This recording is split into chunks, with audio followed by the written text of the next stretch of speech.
Welcome to Beneath the Surface, the podcast that proudly lives local, with host, realtor, and investor Andy Algreen. And now, time for the show. What's up, everybody?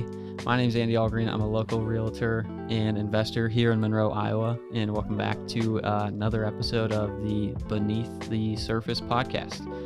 On this episode, we have Jordan Woody with us with the Monroe Golf Club here in Monroe, and we'll kind of just go ahead and jump right into it. Jordan, if you want to just kind of introduce yourself and kind of just give us a little high-level overview of what the Monroe Golf Club is, and we'll kind of just go from there. Yeah, absolutely, Andy. So my name is Jordan Woody. We lived in Monroe my whole entire life, and me and three other buddies were looking at getting a golf simulator for the winter, and we decided, you know what, might as well make it turn it into a business.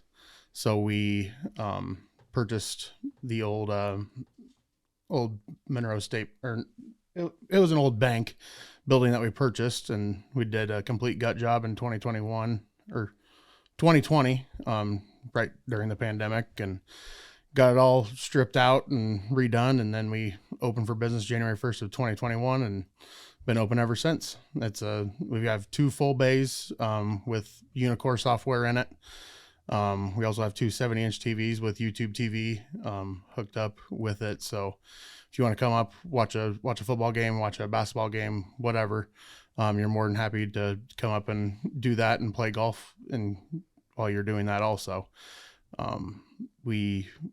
It is a BYOB facility, so you can bring your own drinks, bring your own food, that kind of jazz. So it's perfect. We try to make it unmanned, basically. So you're going to go to our website, www.themonroegolfclub.com, and book a tee time with us. And we have those in 1, 2, 3, or 4 hour increments. And you can, once you select which one you want, what time and date you want, you'll get an app download from us. It's called PDK software, which will give you access to our door. And then you'll be able to come in, shine your phone, make sure your Bluetooth's on, of course, but shine your phone in front of there's a black box outside, shine your phone, and then the door will unlock, and you'll be able to go in and get your simulator started. So it's pretty simple. It's fun. It's exciting. Yep. It gives you something to do in the winter, especially in Monroe, where there's not very many. I mean, there's options out there, absolutely, but it's definitely something to help work on your golf game during the winter, during those windy days when there's a freak thunderstorm that comes through. Yeah. Yep. So when you first initially got started, the goal was basically you guys. It's you and three others. Yeah, me and three others. Yep. Yep. And are they all local? Yep. Guys? Yep. So Tyler Vanderlinden, Brad Cartwright, and Drew Nelson. Okay. So good deal. So the goal really wasn't to initially just make a whole lot of money and stuff, just to provide. Yeah, it's just to provide a service to the community that most other small communities don't have. I mean, we have Gateway in town, but you golf there in the summer, and then you come and golf with us in the winter. It's a good time. Yeah. Good deal. So I don't really know the history on that building specifically, but it used to be a bank. Yep. It used to be an old bank. And then they closed that location, and then it was a auto shipper place where they would just ship vehicles from all over the country to wherever you needed them to. And then they left also, and then it came for sale, and we purchased it. So was it an on-market sale? Yes, on-market sale. Okay. Yep. So when you guys first started, came together as a group and decided that you wanted to run it as a business, how did that process kind of work as far as, I don't know, figuring out the systems that you wanted to use, how hands-on you wanted it to be? So we worked with a guy out of Wisconsin that my cousin Tyler, he got in touch with before we kind of made this big leap.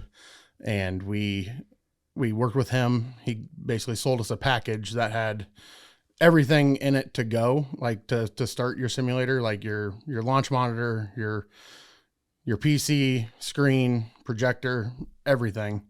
And then it was just a lot of group text back and forth and a lot of meetings up at the building to kind of discuss how we wanted it to look and how we wanted it to operate.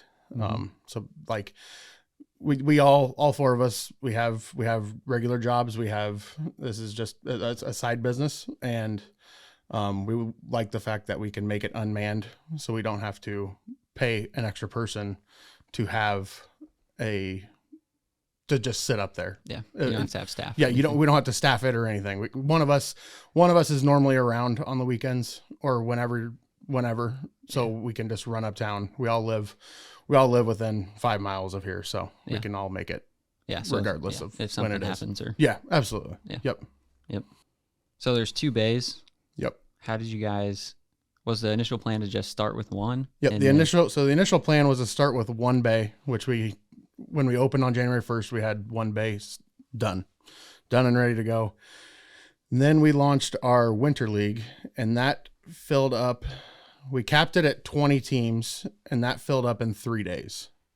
And then we realized that with league happening, there was no other time for regular tee times to happen. It was all filled up with league, and that's not something we really wanted. We wanted more people to be able to come in and book it whenever they wanted to. So we went ahead and ordered the equipment for the second bay and got everything that put in, and we finished that bay in about 3 weeks. And then we opened that bay for the rest of the public also. Good deal. Yeah. No, it was unbelievable how fast that filled up. It was crazy. That's awesome. Yeah. And how does as far as like competition goes, I know there's one over in Pella. Yep. So Netherlanders over in Pella, they have a full bar, and they have food, and they have 2 or 3 bays. I'm not sure, but it's just competition. It's like any business. It's just like competition. Yeah. But yeah, it's a little different vibes, I feel like, for that one compared to this one. You get more service down there, but over here you kind of get freedom. Yep. I feel like. And another thing we did too I'm 6'5", and when I go to like Golf Galaxy or any place to hit a club, they have low ceilings, and I mean they're high enough to hit a golf club in, but mentally you just can't wrap your head around that you're not going to hit the ceiling of their building. Yeah. So we made our ceilings are 13 feet to the top, so you'd never have to worry about anything hitting whatsoever. Yep. Whether you're right-handed or left-handed. So. Yep. So when you were constructing the building and redoing it and stuff, did you guys run across any problems or issues inside of that building when you were doing, just because it's older? Oh, absolutely. Yeah. So it had a 7-foot drop ceiling in it. Just like most older buildings had.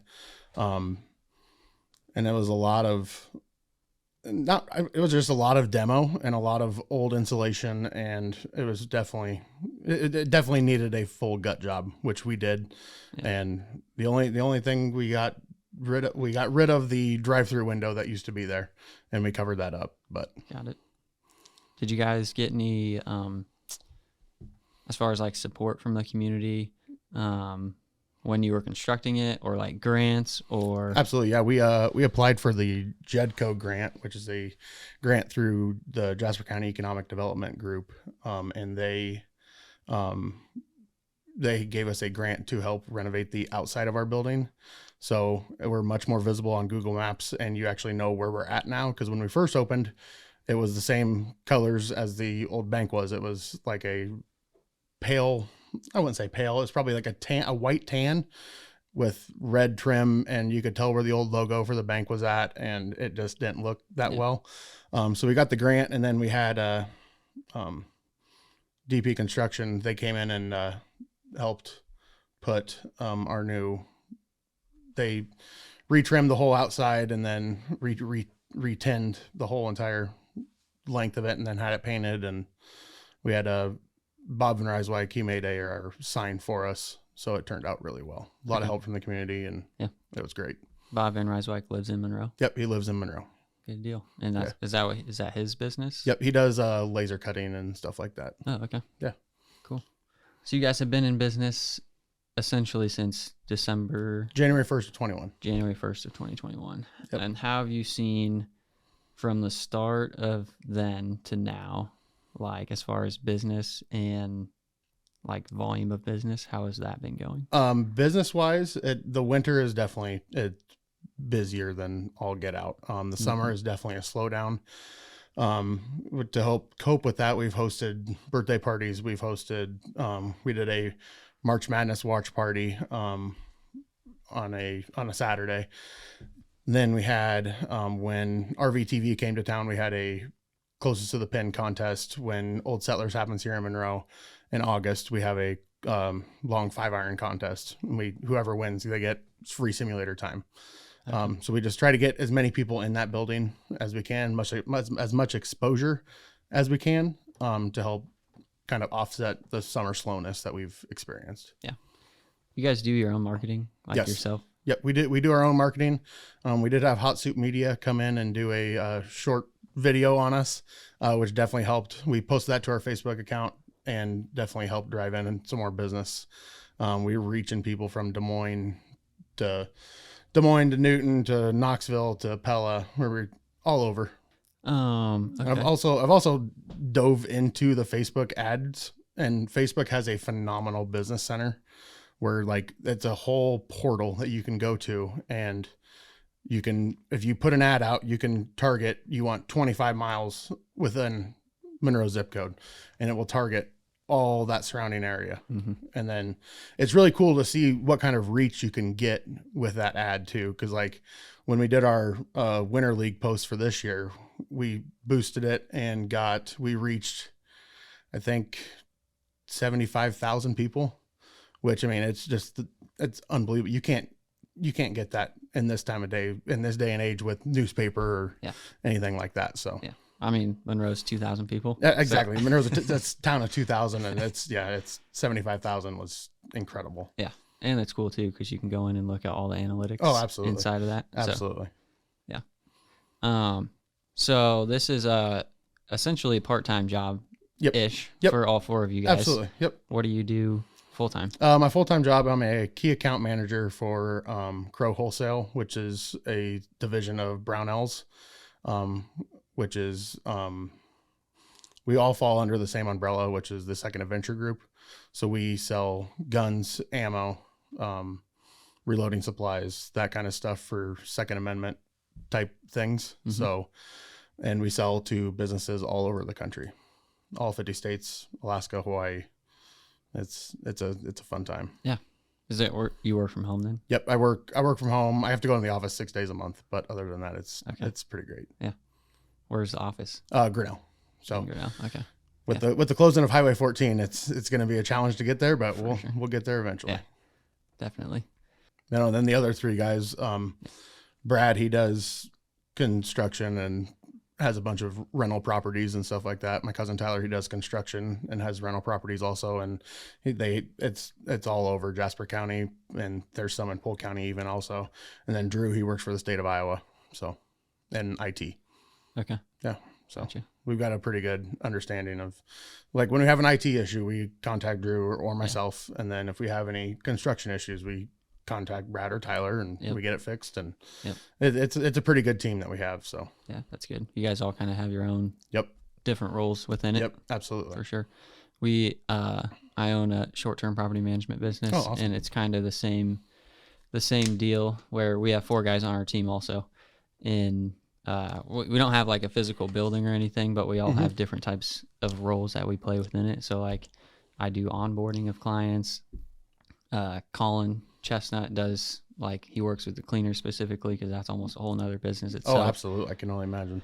And then Cole Chestnut, we call him the data nerd, and he loves finances. So I know Cole and Colin there. Okay. Yeah, I can definitely, Cole is definitely a data nerd. Yeah. Absolutely. So yeah, he does that for us. And then Darson Grantham, he's another realtor and investor in Des Moines. So he does a lot of the marketing for us. So, okay. So kind of going back to the business, were there any specific challenges that you have faced while operating in Monroe versus, like, if you were operating in Monroe versus operating in Des Moines?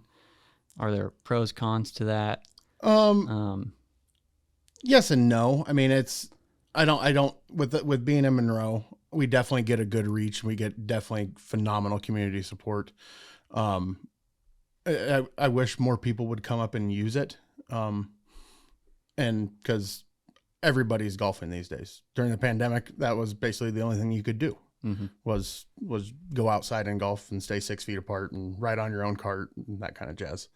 But yeah, I wouldn't say it's challenging. I think they'll come eventually.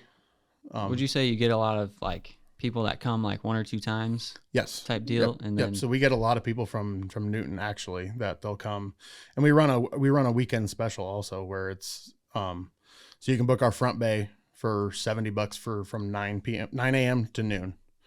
And then, that basically is the first appointment booked every single week. That will come across. We get an email every time an appointment is booked. So that's usually the first one that I see is someone has booked that, and it's usually the same person every single time. So no, it's definitely, it's awesome. Yeah.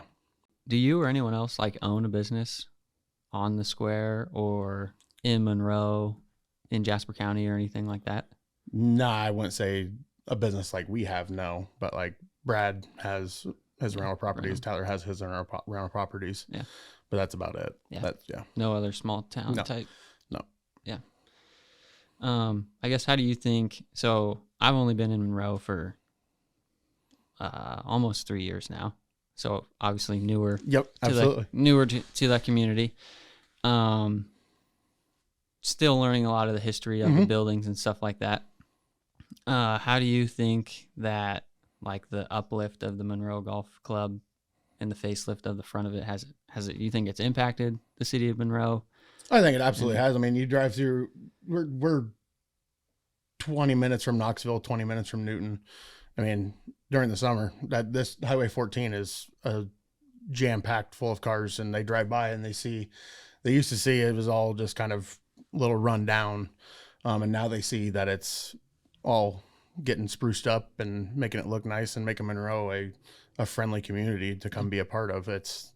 We have pretty much anything that you'd want in a big town, but not the big town, like people wise. Yeah. Like everybody knows everybody. It has its goods and it has its bads. Yeah. It's one big family. Absolutely. One big happy family. You guys have a 1-year goal, 2-year, 5-year, or what's the future kind of look like for the business?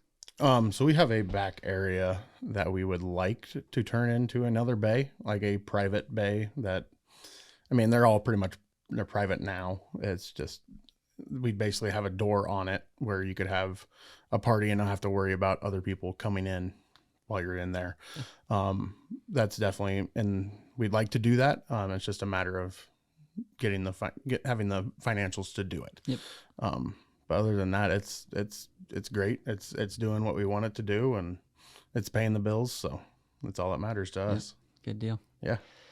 I guess before we kind of wrap things up, is there anything else that you would want people to know about Monroe Golf Club, or how they can contact you, get a hold of you? So basically you can go to our website, www.themonroegolfclub.com. Once you get there, just create an account. We're not going to send you spam emails. We're not going to do what majority of the other big companies do. Because I know my email inbox gets flooded with spam day in and day out. Yep. So you're just going to create an account, and then you're going to be able to book a tee time. Our rates are $30 an hour, up to 4 hours. Anything over that, you can contact us and we can work out kind of a special rate. We have in the past, we had a couple book basically the whole building for 8 hours to come and watch the Masters, and they had a Masters theme party in there. It turned out really cool. They bought that Taste of the Masters kit that you can buy, and you can get shipped pretty much everything that the Masters sells on their dirt cheap menu. Yeah. And you can have basically a taste of the Masters. So they did a party in there. And then we've also done birthday parties and stuff like that. And we, on our simulators, we have, so you can go to the range and hit balls. You can go play actual course. We've got over 100 courses on our system. And then we also have games. So even if you don't golf, It's anybody can come up and play. We have loaner clubs up there for anybody that wants to swing that doesn't have golf clubs. If you are left-handed, we do not have any left-handed at the moment, unfortunately. We're on the lookout for those. But if you've never touched a club in your life, just come up and play games. There's darts, long drive. There's just anything that you could really think of to help pass the time, have fun with your friends, and work on your golf game. So, yep. Awesome. Good deal. I appreciate you hopping on and absolutely just having a conversation. Thank you much, Andy. So, thanks everybody for listening. Thank you for joining us beneath the surface. Don't forget to smash that like button and subscribe for future episodes.